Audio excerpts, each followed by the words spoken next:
Dear students, in the previous video we left the solved example 6.9 incomplete. Let us complete that. So here a car is moving towards a spring with some initial velocity, that is, it is possessing initially only kinetic energy, and the moving car is stopped partly by the spring and partly by the frictional force. So now let us calculate the work done by the spring force in stopping the car.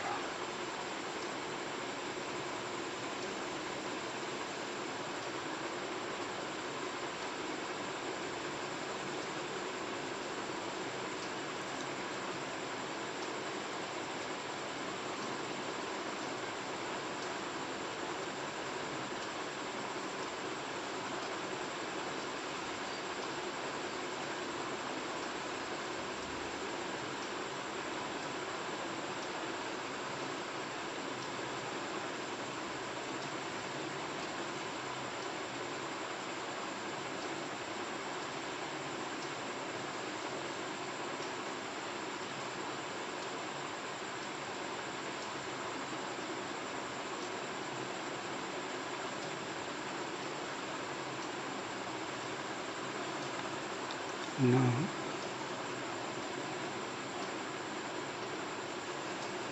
if you integrate x,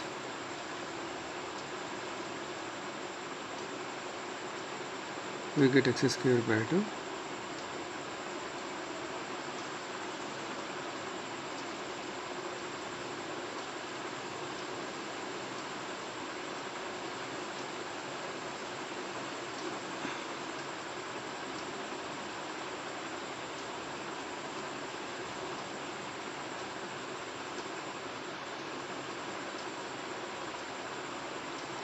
Similarly,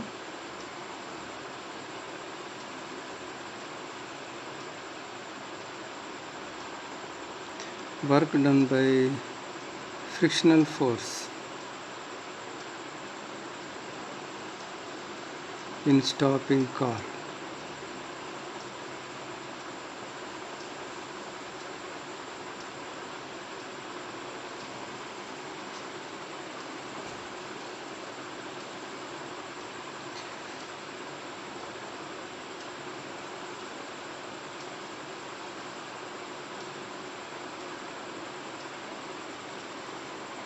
Scalar product of frictional force and displacement.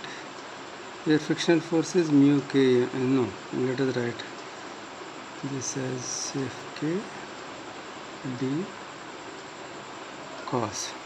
Angle between Fk and d. See, Fk is to right hand side, displacement is to left hand side. Therefore, angle is 180 degrees.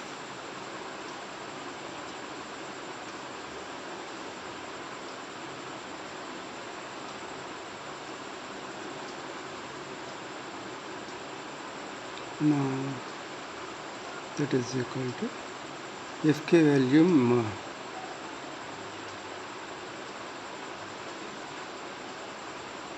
x. So now total work done.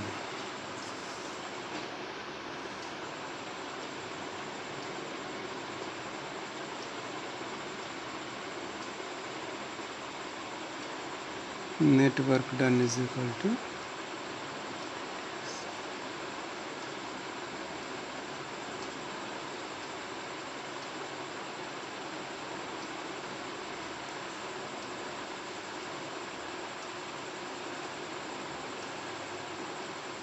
x. Net work done by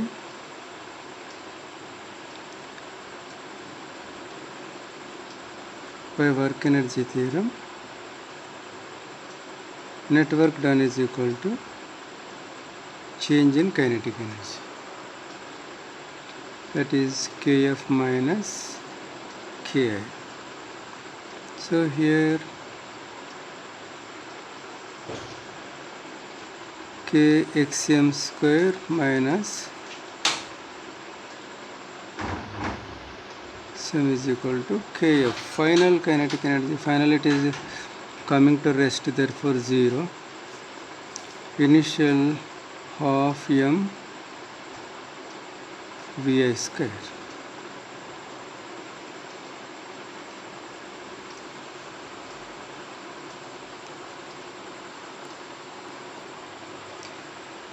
Multiplying on both sides by -2.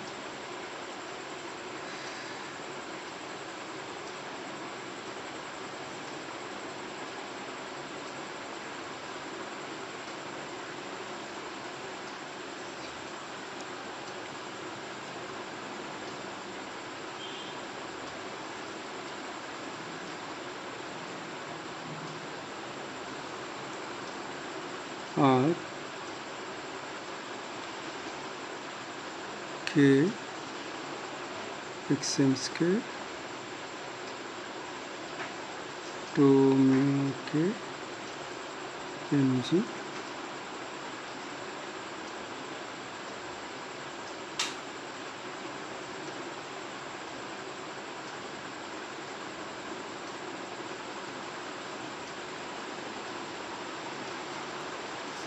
this is in the form ax square plus bx plus c is equal to 0.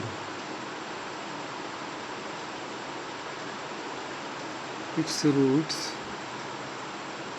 x is equal to minus b plus or minus root of b square minus 4ac by 2a. Therefore, similarly in place of x we are having xm. Therefore, xm is equal to minus b means here minus 2 mu k mg plus or minus root of b square 4 mu k square m square g square 4 into a means k, c means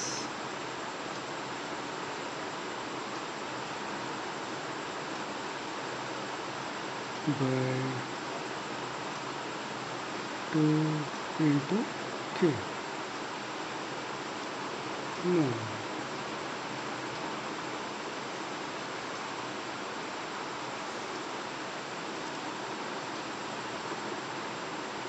Here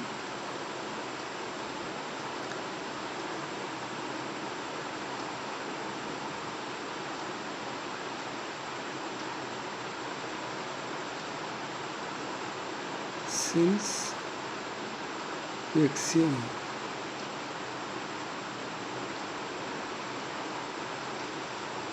that is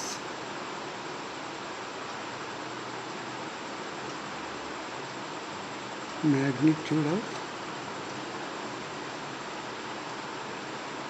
displacement is never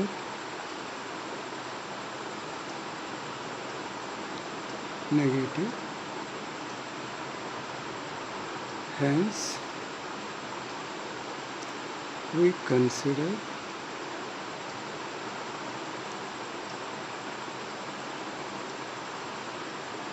positive root only.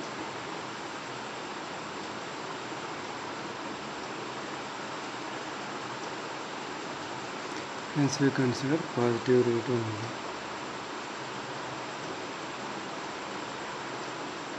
Substituting values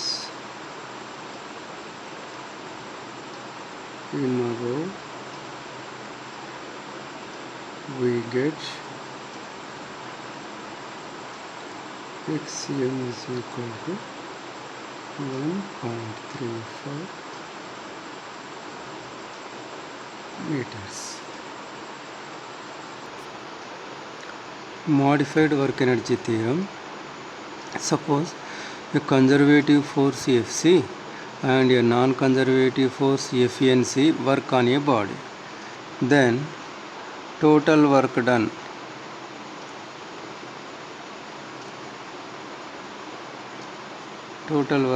is equal to work done by conservative force plus work done by non-conservative force.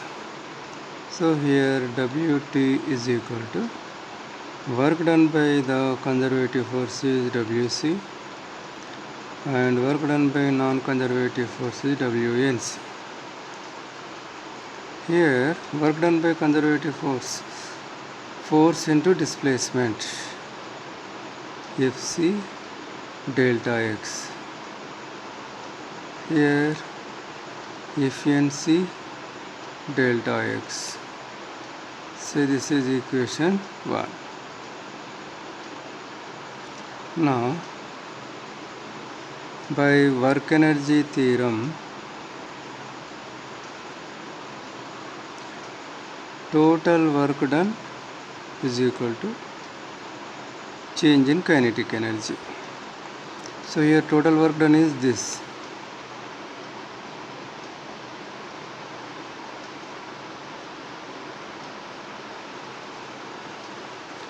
Change in kinetic energy delta k. So this is second equation. Now from definition of a conservative force,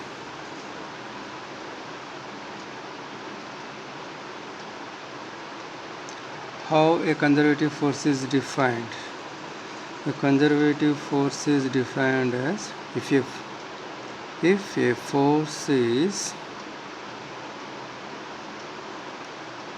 it is expressible as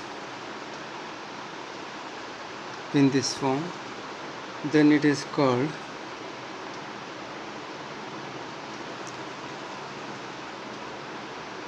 then Fx is called conservative.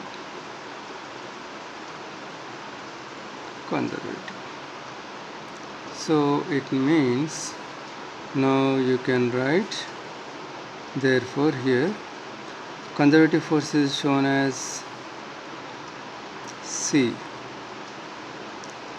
is equal to minus delta V by delta X, or cross multiplying Fc delta X is equal to minus delta V. Say this is third equation. Now substituting third equation in second equation, we get minus delta V plus efficiency delta X delta K, or efficiency delta X is equal to delta V plus delta K, or efficiency V plus K.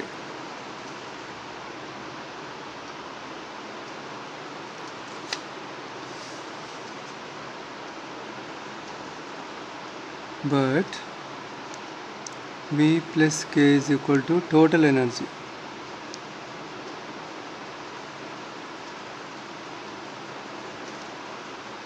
K is total energy.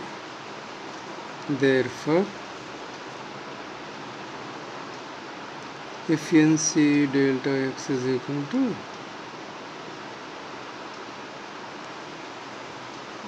delta T,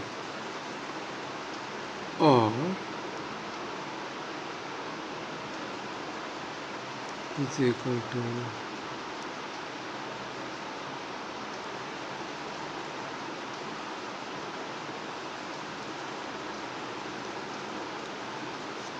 here force into displacement is work, and the work is done by non-conservative force. Therefore, work done by non-conservative force is equal to change in energy means EF minus EI.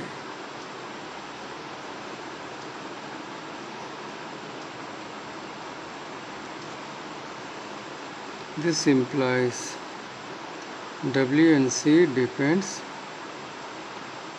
on path followed from initial position to final position.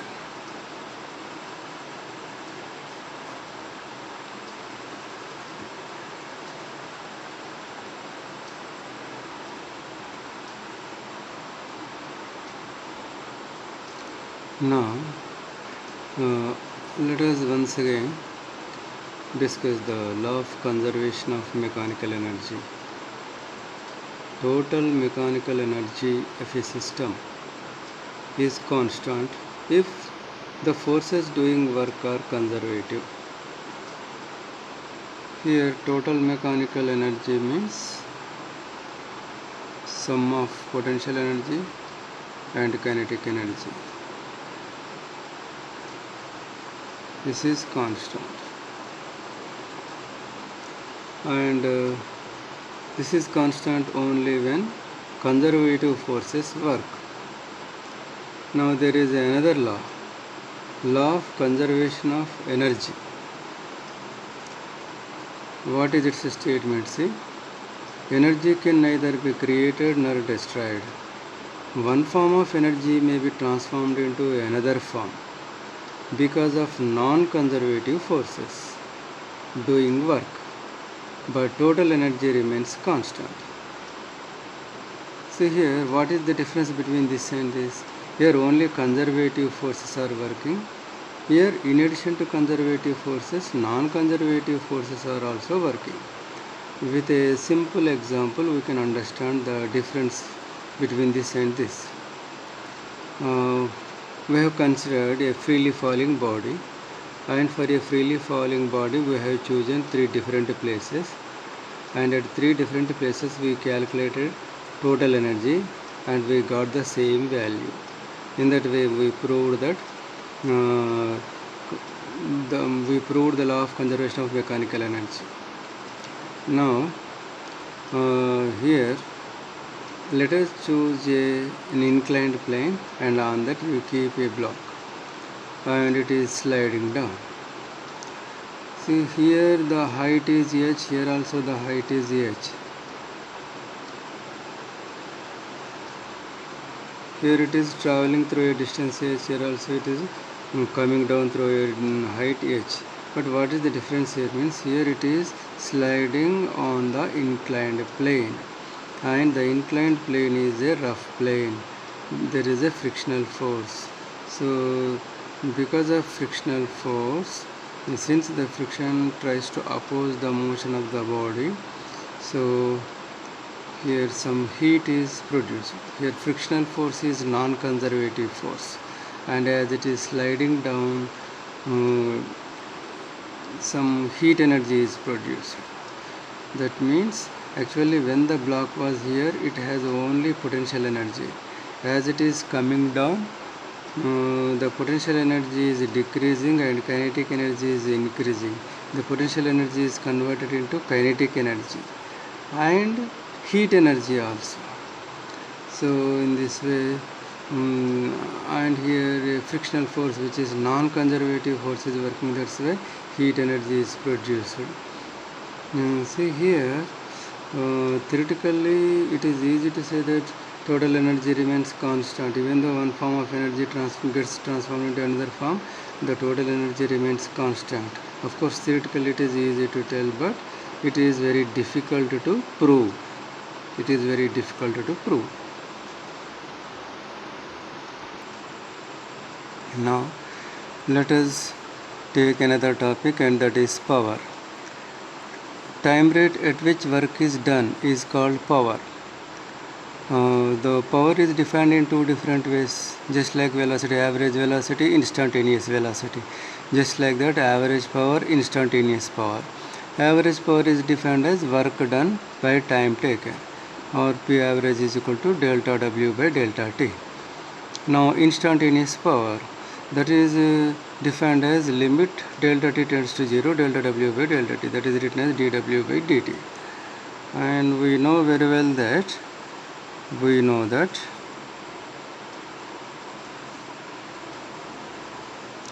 work done is defined as force into displacement. So substituting that here, d by dt in place of W, force dot displacement.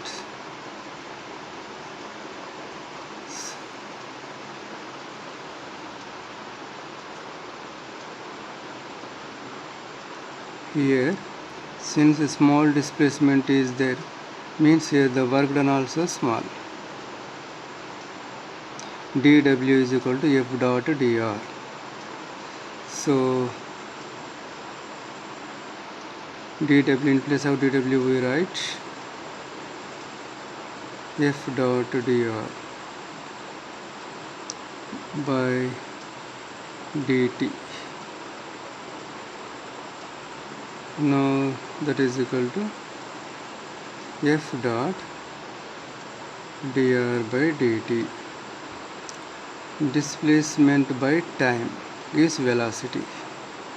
Therefore, P is equal to F dot V.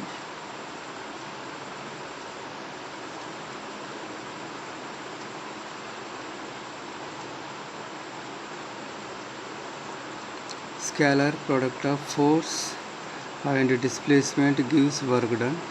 Scalar product of force and velocity gives power. Both work and power, both are scalars.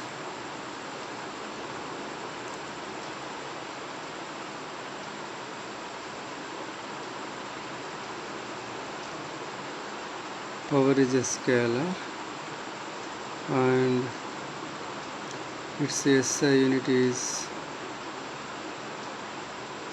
watt.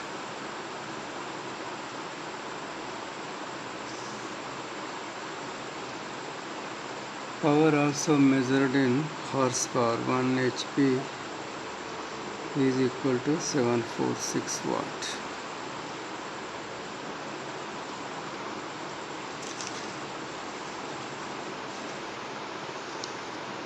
But our electricity bills carry energy consumption in units of kilowatt hours. 1 kilowatt hour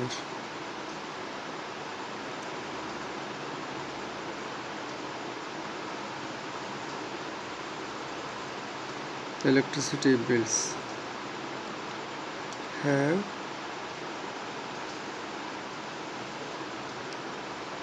power consumption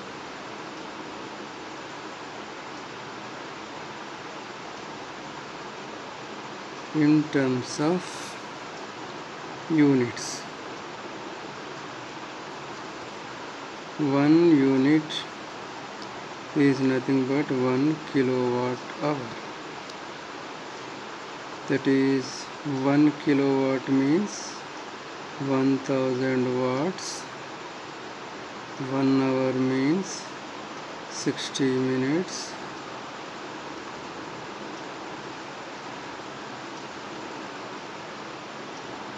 1 minute means 60 seconds. 36 into here 3, 4, 5 watt second. But here P is equal to W by T, or W is equal to P into T. Power is measured in watt. Time is measured in second. Watt second is unit for work done. So this unit is not for power.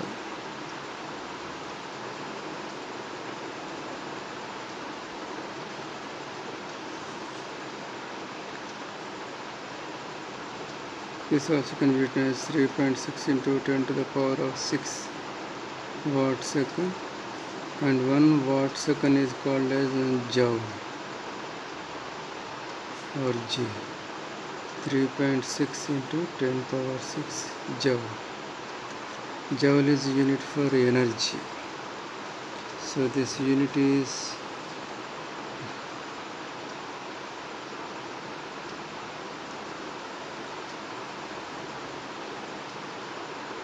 therefore kilowatt hour is a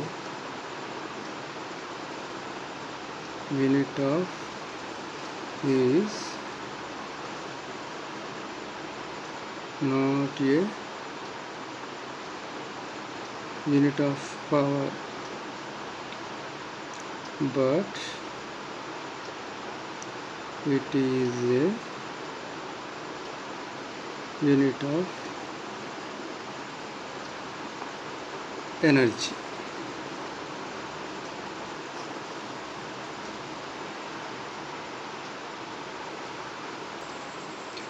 Now let us see a solved example.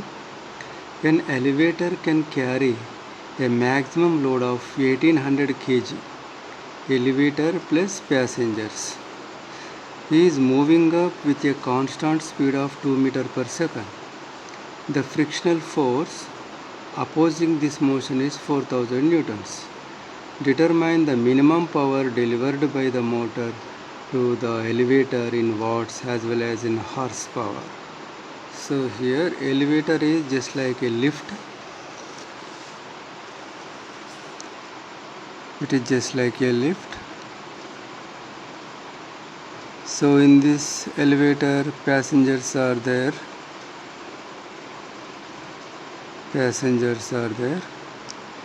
So here the total mass, of the elevator is 1800 kg. So it is moving up with velocity 2 meters per second.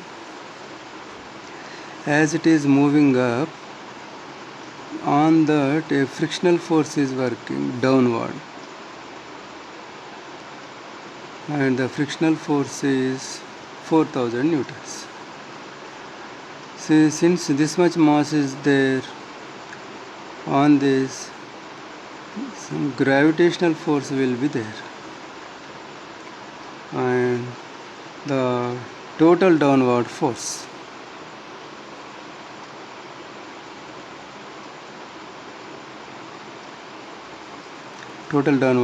is gravitational force plus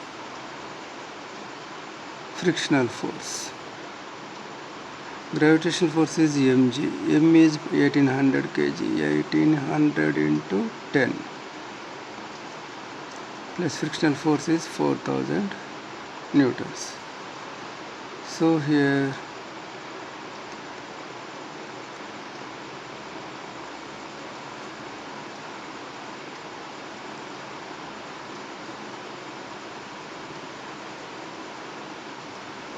this much downward force is there. So to lift the elevator at least this much force must be applied on it in upward direction.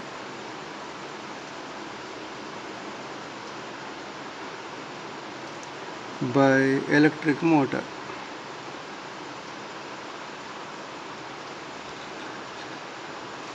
So therefore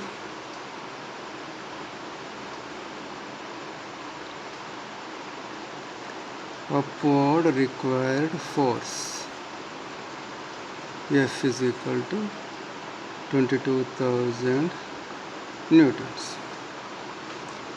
Now velocity, how much? 2 meter per second. With this much velocity the elevator should move up. Then power of the motor F dot V. So both are moving in upward direction. Therefore F V cos 0 degrees. Cos 0 means 1. So F is 22,000. V is 2. 44,000 watts.